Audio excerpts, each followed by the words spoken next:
네, 오늘은 기독교에서 가장 소중하게 생각하는 부활절입니다. 근데 여러분은 어떻습니까? 여러분은 진짜 부활이 믿어지십니까? 네, 아멘 하시는 분들도 계시는데 어떤 분들은 좀 아멘 하기가 좀 어려운 분들도 있었을까요? 그래서 제가 설교를 준비하면서요, 인공지능 챗 GPT에다가 물어봤습니다. 뭐라고 물어봤냐면요, 부활을 증거할 수 있는 것들은 뭐냐? 그랬더니 지금 보시는 것처럼 쭉 답변을 하더라고요. 그 답변 중에서 몇 가지를 소개한다면은 그 GPT는 이렇게 얘기합니다. 예수님의 부활의 증거를 성경적 증거에서 찾을 수 있다라고 말하면서 예수님의 부활은 성경에 자세히 기록되었고 또 많은 증인이 부활의 증인이다라고 얘기를 합니다. 또 두 번째는요, 역사적 증거가 부활의 증거라고 말하면서 다양한 문서와 기록들이 있다라고 얘기를 합니다. 또 세 번째는 예수님의 일생의 가르침, 그리고 많은 증인들이 부활의 증인이라고 대답을 하더라고요. 그래서 이번에 이제 반대로 물었어요. 그렇다면 사람들 반대로 왜 예수님의 부활을 믿지 못하는지 중요한 세 가지가 뭐냐라고 물었더니 뭐라고 대답했냐면, 첫 번째는 과학적인 입장 때문에 못 믿겠다라는 거예요. 그 부활을 과학적으로 증명하기 어려서 못 믿겠다라는 견해가 있고요. 또 종교적 입장에서 다른 신앙을 갖고 있는 사람들이 있기 때문에 그것을 받아들이기 어렵다라고 얘기합니다. 또 한 차원에서는 그 역사적 입장에서라고 얘기하면서 뭐라 하냐면, 역사 기록이 있다고 하지만 충분하지 않기 때문에 예수님의 부활을 믿을 수 없다라고 이렇게 인공지능은 대답을 했습니다. 여러분은 어떠신가요? 인공지능이 대답한 것에 대해서 여러분들은 어느 쪽에 마음이 기우시나요? 이 자리에 우리 학생들도 있을 텐데 여러분들이 한번 정직하게 나는 진짜 예수님의 부활을 믿는가? 아니면 신뢰하지 못하든가? 한번 여러분들 스스로 한번 생각을 해보셨으면 좋겠습니다. 그래서 아마 이 자리에는 이 부활을 인정하는 사람도 있고 인정하지 못하는 분도 있는데, 이게 부활절이 되면요, 저 같은 목회자에게는 좀 고민이 있습니다. 어떤 고민이냐면, 이 부활절은 기독교에서 제일 중요한 절기이거든요. 그래서 이 부활절에 좀 뭔가 좀 하나님의 그 감동과 좀 역사가 딱 나타났으면 좋겠는데, 실은 뭐 부활절이라 해서 특별하게 하나님의 역사나 뭐 기적이 나타나는 건 아니기 때문에 그렇습니다. 그래서 어떤 분이 인터넷에 그런 글을 쓴 적이 있더라고요. 자신은 부활절을 기대하지는 않는데요, 오히려 부활절 되면 내가 부활절 헌금 얼마를 해야 적당할 건지 그 고민만 늘어나는 게 부활절이다라고 글을 쓴 사람도 있다고 합니다. 우리 교회에서는요, 이번 부활절을 앞두고 지난 한 주간 동안 십자가의 여정이라는 주제를 가지고 특별 새벽 기도회를 은혜롭게 진행을 했습니다. 그리고 또 오늘 부활절을 축하하기 위해서 또 우리 데코팀에서 데코도 하고 또 주방팀에서 이렇게 식사도 함께 준비하고 있습니다. 근데 그럼에도 불구하고 여전히 어떤 분들에게는 이 부활절이 그냥 마음에 덤덤하고 그냥 교회에서 무슨 행사가 있는 날이구나 라고 생각할 수가 있습니다. 그러다 보면 진짜 예수님은 살아계신가라는 생각부터 해서 나는 왜 이렇게 믿음이 없지? 다른 분들은 예수님을 부활을 믿고 이렇게 열심히 찬양도 하고 말씀을 듣는 것 같은데 왜 나에게는 부활이 믿어지지 않을까라는 그런 생각을 하시는 분도 있을 것입니다. 오늘 우리 중고등부 학생들이 인터뷰한 가운데 어떤 학생들은 예수님을 친근하게 또 예수님과 동행한다라고 고백하지만, 솔직하게 예수님이 이미 살아있는 건 알겠는데 아직 제가 깊이 인격적으로 만나지 못했어요 라고 그렇게 고백하는 우리 학생들의 솔직한 고백이 있어서 참 좋았는데요, 근데 이건 학생들의 고백뿐만 아니라 실은 우리 어른들 가운데도 있을 수 있는 것이죠. 하나님 자체를 부인하지는 않지만 과연 예수님이 부활했을까? 라는 그런 의심이 드는 것이 사실입니다. 근데 여러분, 이것은 우리만의 문제가 아니라 처음 예수님의 부활을 경험했던 예수님의 제자들도 경험했던 모습이었습니다. 오늘 말씀 8절을 보게 되면 이렇게 말씀하고 있습니다. 여자들이 몹시 놀라 떨며 나와 무덤에서 도망하고 무서워하여 아무에게 아무 말도 하지 못하였다라고 말합니다. 예수님이 부활했다는 소식을 들었어요. 여인들은요, 너무 놀랐어요. 너무 두려웠습니다. 그래서 어떤 얘기도 하지 않았다고 얘기합니다. 11절을 보실까요? 11절은 이렇게 말합니다. 그들은 예수께서 살아나셨다는 것과 마리아에게 보이셨다는 것을 듣고도 믿지 아니하였다. 얘기를 들었음에도 불구하고 믿지 않았다라고 얘기하고요. 또 13절을 볼까요? 13절에 한 같이 말합니다. 두 사람이 가서 남은 제자들에게 알리었으되 역시 믿지 아니하니라 라고 말하고 있습니다. 오늘 예수님께서 부활하셨다는 소식을 들었을 때 그 소식을 들은 여자들이나 또한 제자들은 기쁨이 아니라 굉장히 당혹스러워하고 무서워하고 어떻게 보면 불신하는 모습을 보여주고 있습니다. 그래서 우리는 생각할 때 제자들이 예수님이 부활하셨다는 소식을 들었을 때 그들은 펄쩍 뛰면서 예수님 부활했다고 만세 외칠 것 같았는데 전혀 그렇지 않았다라는 거예요. 오히려 그들은 예수님의 부활에 대해서 의심했습니다. 그래서 요한복음을 보게 되면 도마 같은 경우는 예수님의 손의 못자국과 그 예수님의 창에 찔린 옆구리에 내가 직접 손을 넣어보지 않고는 나는 믿지 않겠나라고 얘기를 하게 됩니다. 여러분들 왜 이렇게 제자들이 이런 부정적인 반응을 보일까요? 부활이 거짓이어서 그럴까요? 그건 아니라는 것을 여러분들 알 수 있을 것입니다.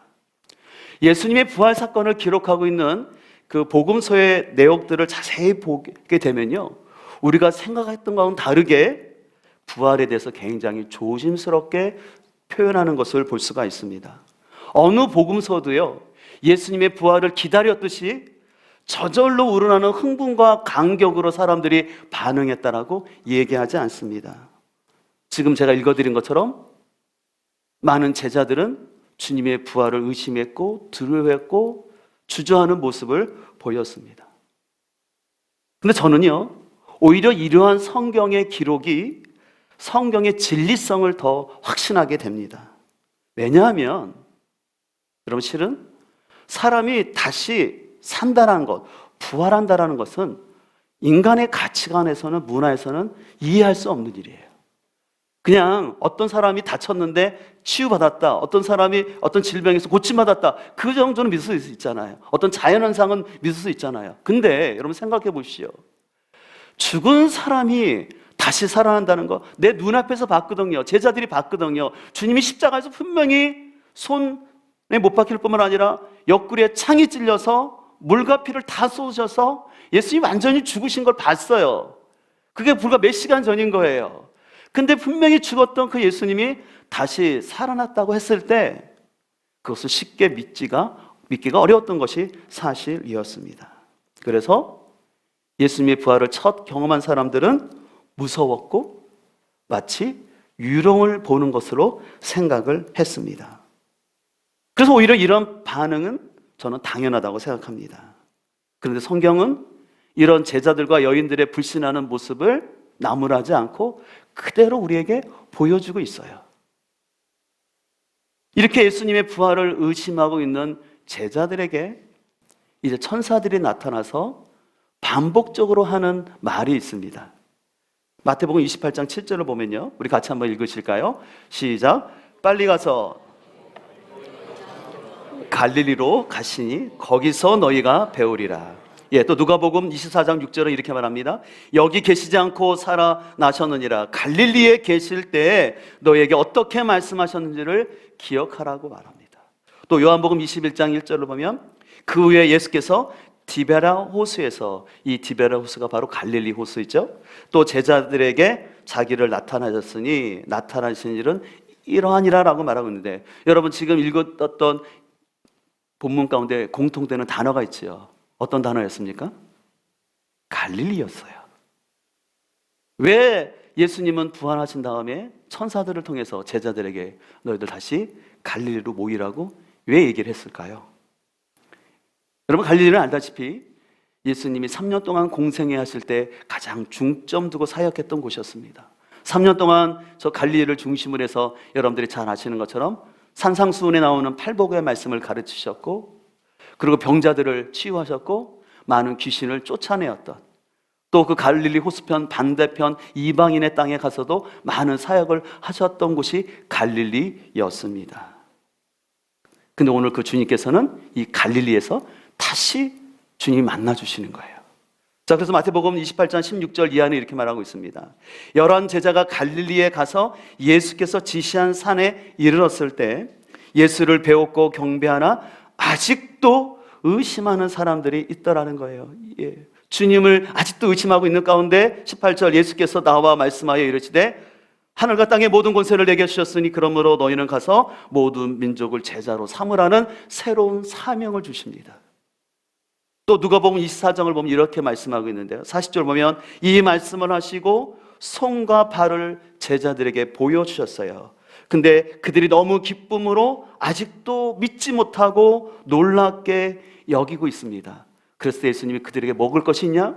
생선을 달라고 해서 생선을 예수님이 드십니다. 그리고 생선을 드신 다음에 45절에 이렇게 말씀합니다. 이에 그들의 마음을 열어 성경을 깨닫게 하시고 또 이르시되 이같이 그리스도가 고난을 받고 제3일에 죽은 자 가운데서 살아날 것과 또 그의 이름으로 제사함을 받게 하는 회개가 예루살렘에서 시작하여 모든 족속에게 전파될 것이 기록되었으니 너희는 이 모든 일의 증인이라 라고 말씀하시는 거예요.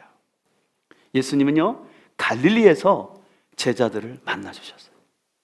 그래서 그 갈릴리에서 제자들을 만나 주셔서 여러분들이 제자들의 입장이라고 생각해 보세요. 부활하신 주님이 자신들을 만나 주시는데 제자들은 조금 전까지 예수님을 모른다고 부인했던 사람들 아니겠습니까?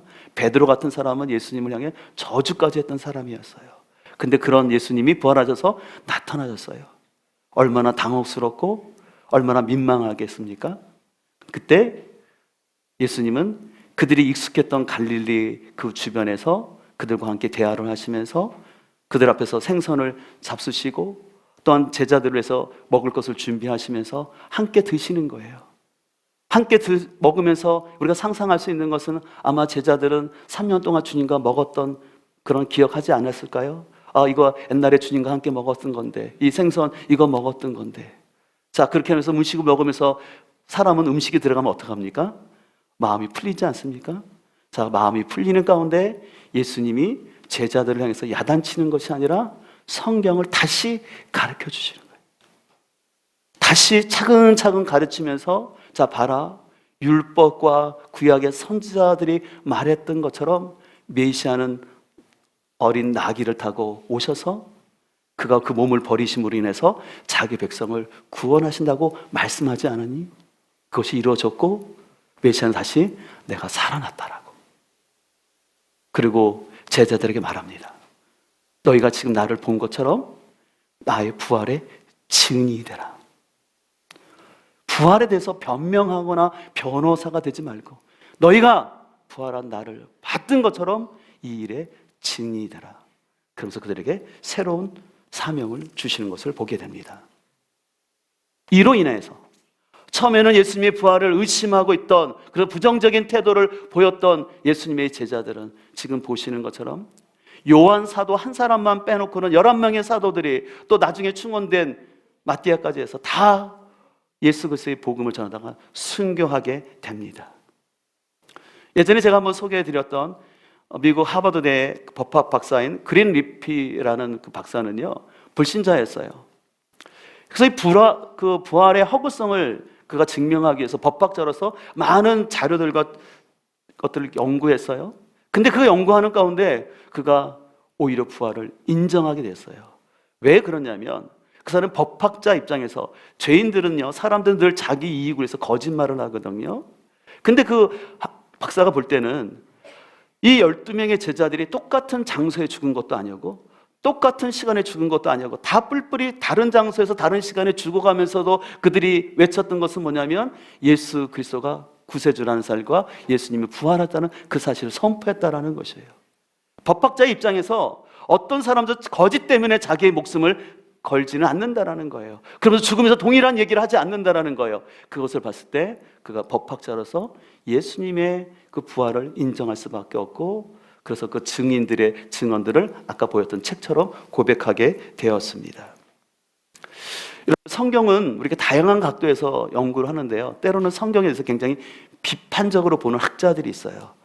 근데 그 비판적으로 성경을 보는 학자들도 인정하는 것은 뭐냐면 제자들의 변화는 인정합니다. 부활의 현장 가운데 제자들은 부정적이고 연약한 모습을 보였다라는 것을 다 알아요. 근데 그랬던 제자들이 사도행전을 넘어가면서 그들이 변화되는 그 모습은 그들은 인정하는 거예요. 그리고 그들은 변화되었을 뿐만 아니라 아까 말씀드린 것처럼 예수 그리스도의 복음을 전하다가 자기 생명을 아까워하지 않으며 기꺼이 버렸던 그 제자들을 바라보면서 부활을 인정할 수밖에 없는 것입니다. 여러분들, 저는 그런 생각을 해봐요. 만약에 예수님이 그냥 죽고 부활하지 않았다면 2000년 전, 그리고 저 갈릴리는 굉장히 변두리, 아주 시골 같은 곳이어서요, 거기서 시작된 이 예수 그리스도의 하나님 나라 운동이 어떻게 2000년이 지나서 각 족속과 민족, 인종과 문화가 다 다른 사람들에게도 이 복음이 전파될 수 있냐라는 것이죠. 그것은 주님이 살아 계시기 때문에 가능한 일인 줄 믿습니다. 이 같은 차원에서 저는 이 부활절을 맞으면서, 부활절은요, 어떤 감정적인 분위기를 만들거나 아니면 어떤 맹목적으로 그냥 믿어지지 않는 것을 그냥 믿는 것이 아니라, 오늘 주님이 갈릴리에서 말씀을 가르쳐서 그들에게 눈을 열어주신 것처럼 우리는 말씀에 깨달음이 있을 때 부활신앙이 우리에게 들어올 줄 믿습니다. 실은 우리가 지난 주간 고난주간을 보내면서 십자가 여정이라는 주제로 말씀을 살펴봤는데요, 여러분, 복음서에는요 공통적으로 강조하고 있는 것이 있는데 그것은 십자가를 향하는 예수님의 여정이에요. 그래서 모든 복음서는 동일하게 예수님의 십자가 여정을 강조해서 기록합니다. 우리 마태복음을 보실까요? 한번 좀 확인해 보시죠. 자, 마태복음 21장을 보시면요, 자, 21장 7절을 보게 되면 나귀와 나귀 새끼를 이끌고 와서 자기들의 겉옷을 그 위에 얹음에 예수께서 그 위에 타시니 무리의 대다수는 그들의 겉옷을 길에 펴고 다른 이들은 나뭇가지를 베어 길에 펴고서 앞에서 따르면서 호산나 하면서 예수님을 찬양합니다. 그래서 바로 예수님이 예루살렘 입성하시죠. 자, 그래서 예수님께서는 이제 21장에서 십자가의 길을 가기 위해서 예루살렘 입성하셨고, 자, 입성하셔서 또 예수님께서는 이제 성전을 청결케, 더 나아가서는 성전을 폐기하는 일들을 하셨고요. 그 다음에 이제 혼인잔치에 대한 비유, 또 부활에 대한 논쟁들, 또 서기관과 대제사장들을 꾸짖는 그런 말씀들을 쭉 하시고, 이제 앞으로 마지막 때 예루살렘의 멸망의 때와 이 세상의 종말의 시기가 어떤 것인지 또 24장에서 얘기하고, 또 25장에서는 열처녀 비유, 달란트 비유 얘기를 하십니다. 그리고 이제 26장부터 본격적으로 죽음의 시작이 되어서 여러분들 알다시피 27장에서 이제 빌라도에게 사형 언도를 받고 죽으셨어요. 자, 그러면 예수님이 죽으신 다음에 예수님이 살아나셨다는 부활에 대한 기록은 몇 장에만 나옵니까? 28장, 한 장에만 부활의 사건을 기록하고 있어요. 여러분들도 요한복음을 보실까요? 이번에 요한복음 12장 12절을 보시죠.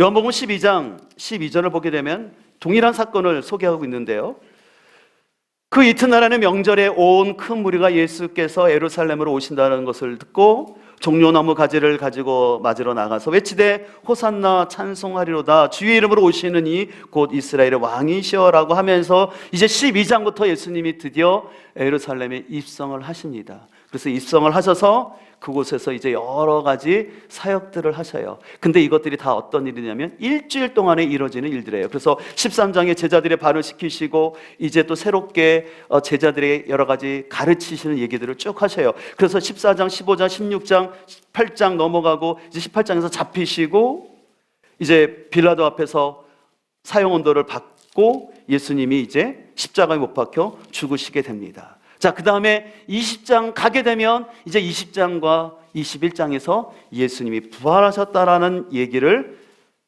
얘기하는 거예요. 이제 저를 보시죠. 제가 여러분과 지금 성경을 찾은 이유가 있어요.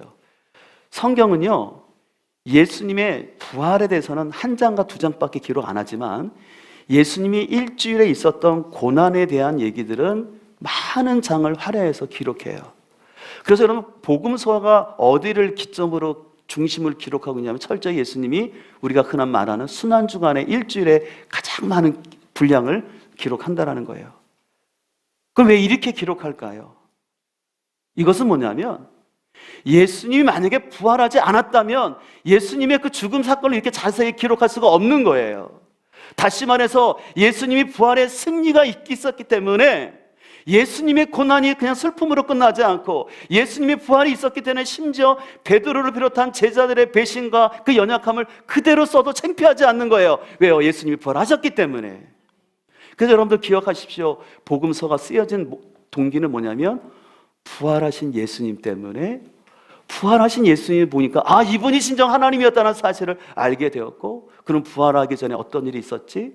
그래서 예수님의 일주일의 행적을 자세히 기록한 것이었고, 그리고 일주일의 행적에 앞서서 예수님이 3년 동안 어떻게 사역하셨지? 그리고 기억을 더듬다 보니까 예수님이 이 땅에 어떻게 오셨더라? 그래서 성탄절에 대한 얘기를 얘기하는 거예요. 그래서 여러분들 기독교는 실은요, 성탄절이 중요한 것이 아니라 부활절이 더 중요한 거예요. 당연히 성탄절이 중요하겠죠. 오해하지 마세요. 성탄절이 있어야 부활절이 있지만, 그러나 성경에 포커스 두는 것은 뭐냐면 부활절이라는 거예요. 부활이 사실이기 때문에 예수님의 죽음을 부끄러워하지 아니하고 다 기록할 수가 있다라는 것이죠.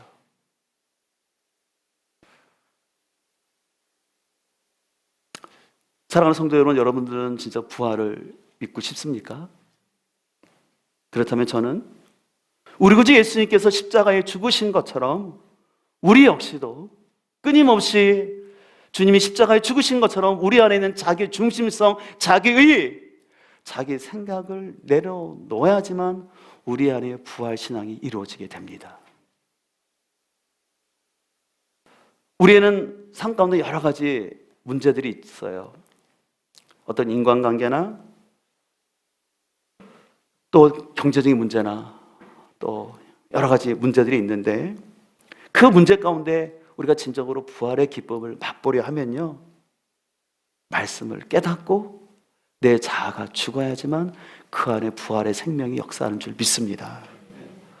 특별히 우리는 끊임없이 그래서 십자가를 붙들어야 되는 거예요. 그래서 우리는 부활의 영광을 경험하기 위해서 내가 십자가에서 죽는 그 아픔과 경험을 해야지 내 삶의 부활의 영광이 나타난다는 것입니다. 그래서 우리는 십자가를 붙들고 그 십자가 앞에서 내 삶을 교정해야 되는 거예요. 수정해야 되는 거예요.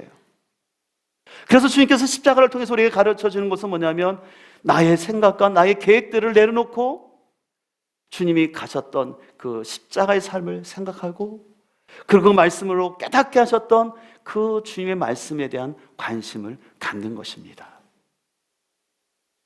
그런 의미에서 우리가 주님의 십자가를 붙들 때 우리의 삶 가운데 부활의 기쁨이 찾아오게 될 줄 믿습니다.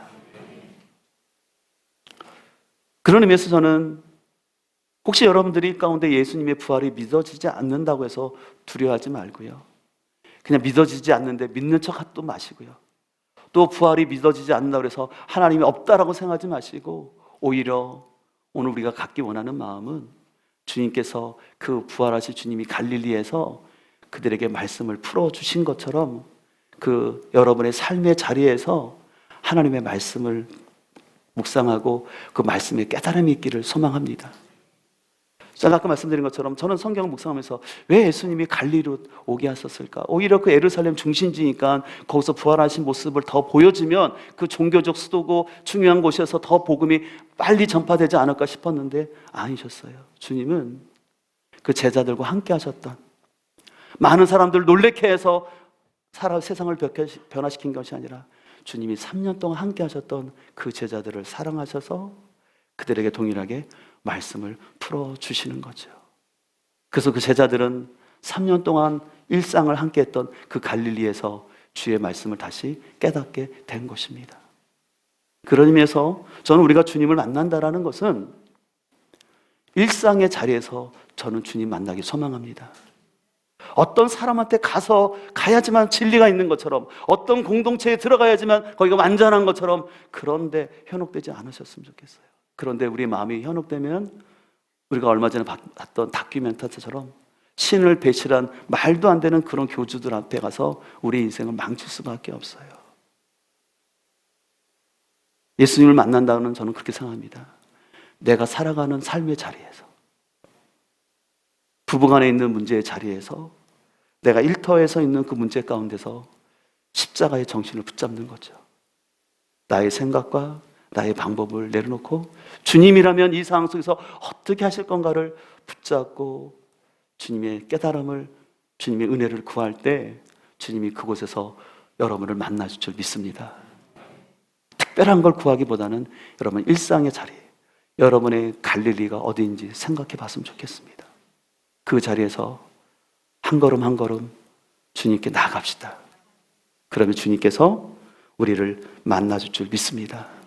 그렇게 될 때 도마는 처음에는 예수님의 손을 내가 직접 만져보지 않고는 믿지 않겠다라고 했지만 요한복음 20장 28절에 너무 귀한 고백을 합니다. 나의 주님, 나의 하나님이시다. 이 도마의 고백은요, 복음서에서 굉장히 중요한 의미가 있어요. 왜냐하면 예수님을 하나님으로 고백한 사람이 도마예요. 저는 개인적으로 도마를 참 좋아합니다. 무턱대고 맹신하는 믿음이 아니라 때로는 신앙의 회의도 할 수 있어요. 부정도 할 수 있어요.